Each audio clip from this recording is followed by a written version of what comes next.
প্রস্তাবিত জাতীয় বাজেট ইতিহাসের সবচেয়ে বড় ঘাটতি ও ঋণ নির্ভর হওয়ায় জাতিকে ঋণের ফাঁদে আষ্টে পৃষ্ঠে বেঁধে ফেলবে বলে মন্তব্য করেছে জামায়াতে ইসলামী। বাজেটের আনুষ্ঠানিক প্রতিক্রিয়া জানিয়ে দলটির সেক্রেটারি জেনারেল গোলাম পরওয়ার বলেন, ন্যূনতম ব্যক্তিগত করের হার ৫% থেকে বাড়িয়ে 10% নির্ধারণ করা হয়েছে, যা নিম্ন মধ্যবিত্ত ও মধ্যবিত্ত জনগণের উপর অতিরিক্ত চাপ সৃষ্টি করবে।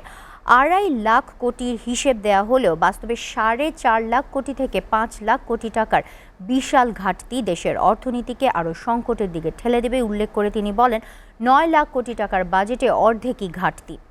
রাজধানীর মগবাজারে দলটির কেন্দ্রীয় কার্যালয়ে আয়োজিত সংবাদ সম্মেলনে এই কথা বলেন গোলাম পরওয়ার। হাসিবুল ইসলাম শান্তর প্রতিবেদন। বৃহস্পতিবার জাতীয় সংসদে ২০২৬-২৭ অর্থ বছরের বাজেট উপস্থাপন করেন অর্থমন্ত্রী আমির খসরু মাহমুদ চৌধুরী। দেশের ৫৫তম এই বাজেট নিয়ে প্রতিক্রিয়া জানাতে প্রেস ব্রিফিং করে সংসদের বিরোধী দল জামায়াতে ইসলামী।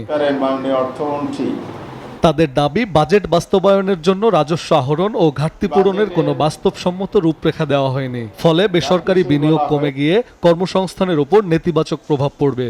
তাই আপনি ঋণটা কোথায় দিচ্ছেন? ঋণটা বারবার দিচ্ছেন আপনি অর্থনৈতিক কাঠামো ভিত্তিকে দুর্বল করার জায়গায়। কিন্তু আপনি বিনিয়োগের জায়গায় যখন দুর্বল করবেন, কর্মসংস্থান হবে না, ইন্ডাস্ট্রি গড়ে উঠবে না, উদ্যোক্তা তৈরি হবে না, এবং দেশের বিনিয়োগের যদি পরিবেশ তৈরি না হয়, ব্যাংকের নৈরাজ্য দূর হলে, সুশাসন কায়েম হলে আপনার শেয়ার বাজারও কিন্তু চাঙ্গা হয়ে যাবে। একটার সাথে অর্থনীতির কানেক্টিভিটি আছে। সংবাদ সম্মেলনে মিয়া গোলাম পরোয়ার বলেন, ৯,৩৮,০০০ কোটি টাকার বাজেটের আর্থিক সংস্থান করতে গিয়ে ৬,২৯,০০০ কোটি টাকার যে রাজস্ব আয়ের কথা বলা হয়েছে, সেই রাজস্ব কিভাবে আদায় করা হবে তা স্পষ্ট করা হয়নি।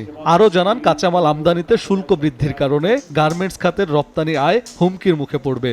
এত বড় ঘাটতি বাজেটের ব্যয় সংকুলান, ব্যাংক লোন করা হবে, তাতে আমার কর্মসংস্থান, আমাদের বিনিয়োগ, বেসরকারি বিনিয়োগ তো অটোমেটিক্যালি কমে যাবে। ব্যাংক থেকে যদি লোন নিয়ে যায় গভর্নমেন্ট, তাহলে প্রাইভেট সেক্টরে গভর্নমেন্ট কিন্তু ইনভেস্ট করতে পারবে না।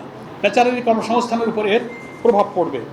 তিনি অভিযোগ করেন, প্রস্তাবিত বাজেটটি উচ্চাভিলাষী, অবাস্তবায়নযোগ্য ও লুটপাটের বাজেট।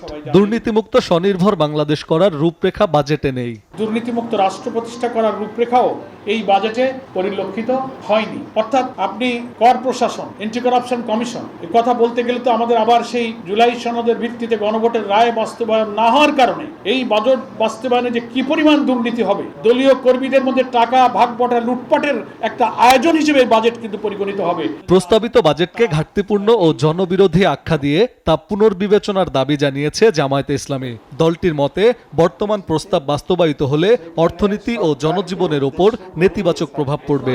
সাংবাদিক বন্ধুদেরকে আন্তরিক ধন্যবাদ। হাসিবুল ইসলাম শান্ত, SA টিভি, ঢাকা।